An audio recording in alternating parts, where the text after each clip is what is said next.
Most games end. And what are you meant to do then? Find another game in the endless sea of newly released indie hits? No.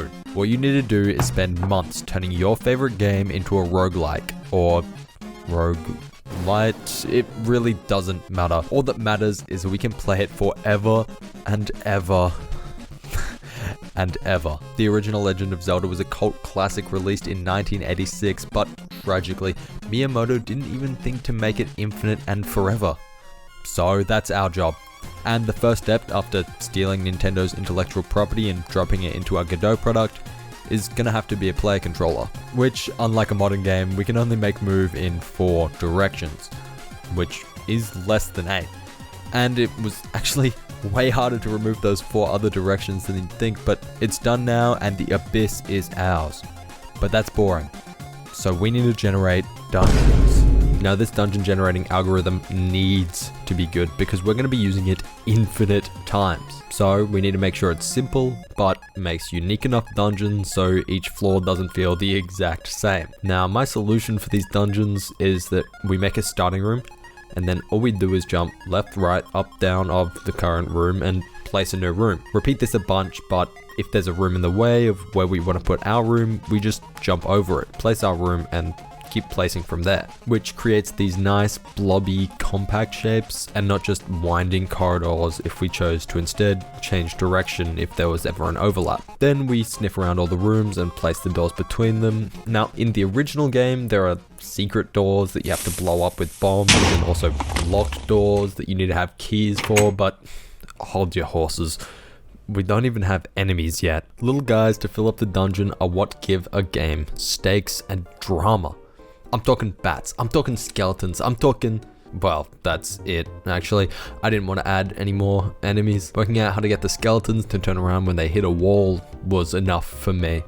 It's not even complicated AI, I'm just really daft. I wasn't going to work out how slimes would split after getting killed either, so I ignored them. Bats were easy. All I needed to do was keep swapping the direction and make sure it didn't leave the room. But these enemies are hurting me and it's dangerous to go alone. So I gave the player a sword and I tried to make a system that was modular so that you could change out the items that you were attacking with. I didn't add another item to check that this system works, but it's the same system I used for this game and that worked. So here's hoping. Okay, so I get it feels like we're literally just remaking the original game, and we kinda just are, but I promise we need to just do this one last thing before we can move on and make it a real roguelike. And that last thing is my biggest op. Wait, I'm gonna edge you even more, and before you find out what that is, you should subscribe and join my Discord and follow me and subscribe. And you should subscribe and like the video, because the thing's probably lit up. Did the things light up? If they did, then you have to now. Okay, edging session over. My biggest op is UI. Now, some would say that having it already designed and laid out for you would make it really easy. And yeah, sure, it was. I don't see why that's relevant. Keep your opinions to yourself. I just don't like UI. And we need to change these numbers, but we don't have a font, and even if we did, we'd have to make it match perfectly with the size and... Oh wait, no, we don't even have the rupees, so we don't need to worry about that. The hardest thing here was just to make sure the hearts lined up with the health you have, and even that wasn't that hard. Okay. Now we can make the game infinite. And the way we're gonna do that, staircases. And on each floor we make the enemies harder and give Link a reward. In theory, at least, because currently all it does is, well, nothing. To get the staircase to work, we've got to wait for the player to walk over them. Then we trigger a transition animation so the player can't see the tiny little men working behind the scenes to rearrange the whole dungeon and giving strength potions to all the enemies. Oh, well, the whole dungeon being deleted, the player being teleported to the origin, and the dungeon being regenerated. We also need to make the game get harder, and those special blue pills aren't gonna work. But first, loot. Or, well, we need to actually give the player the rupees that their counter at the top promises. And all we have to do for that is check when a little guy dies and spin a wheel in their brain to decide if they were holding anything. They might even be holding your heart. Next up is bombs, which, hear me out, blow up an area and damage all the things in that area. It's pretty straightforward, just check if there's anyone in that little explosion area and damage it. The problem is that the player needs to get bombs somehow. It's time to actually put the rupees to good use and go on a little shopping spree. This is also pretty handy because it gives us a place to sell other upgrades and new items to the player, filling in other aspects of roguelike. We can give the player new weapons, they can get boomerangs, torches, magic shields, bows, anything you can dream of. Well, actually it's kind of just those ones. Those are the only ones that are actually like in the original game, but still, okay, this project has taken a month of my life, and you will not catch me implementing an inventory system to manage the items you collect unless I'm severely peer pressured into it. So I'm gonna like call it here because it's already a proof of concept, and I think if I take it any further, I will actually get sued by Nintendo for making a better game than them. That being said, let's play the game and see how we feel about it. Okay, it's gaming time. It's time to game.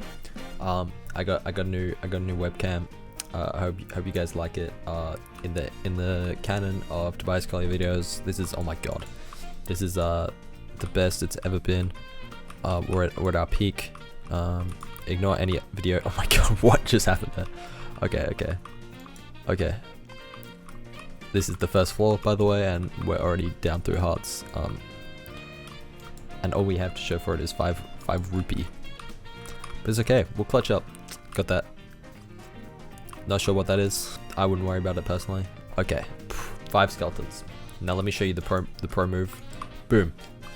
That literally missed all of them. Boom. Oh, and we get a heart.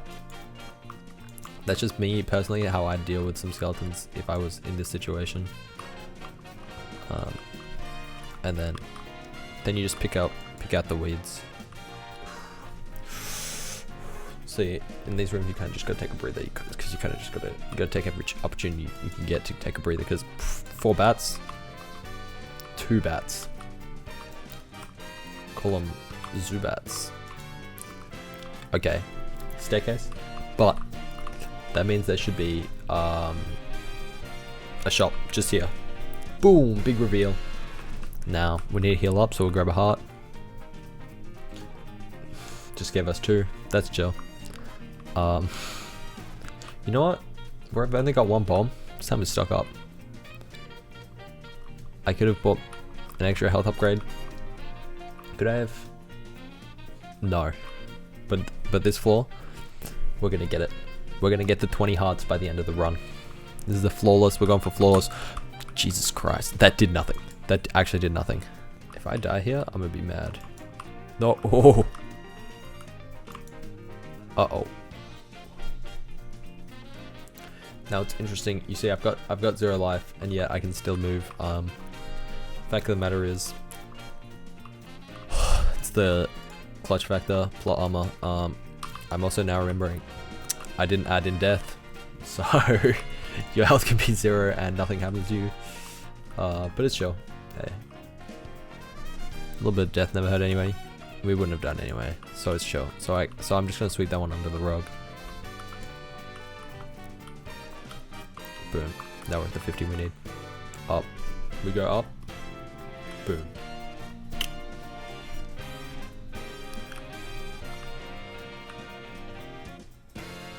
That's really interesting that this doesn't work. Me personally, I won't worry about it. So we just don't. It's chill, bro. It's chill. You see that double hit? I swung my sword. Boom.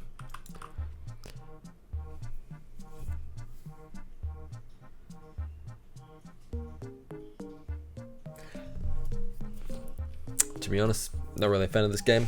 Messed up. They did me dirty. Now they're just pile driving me. Crazy. Crazy they can just do that. To be honest, I feel like more enemies, more room variation, a couple extra secrets, and this would basically be Infinite Zelda. I hope you enjoyed this epic gameplay. Subscribe. And now to me in the past to tell you what I think I should have changed after playing the game. That's a bit, yeah. Alright, well, we know in the next episode we gotta make the floors actually get harder. Maybe add some bosses, some more rewards, actually give different weapons and stuff to the Link. Oh, and we probably need to change the art so Nintendo doesn't take us out. What do you think? Let me know what I should add and if I should keep working on it. Cheers. Oh, and subscribe, I guess.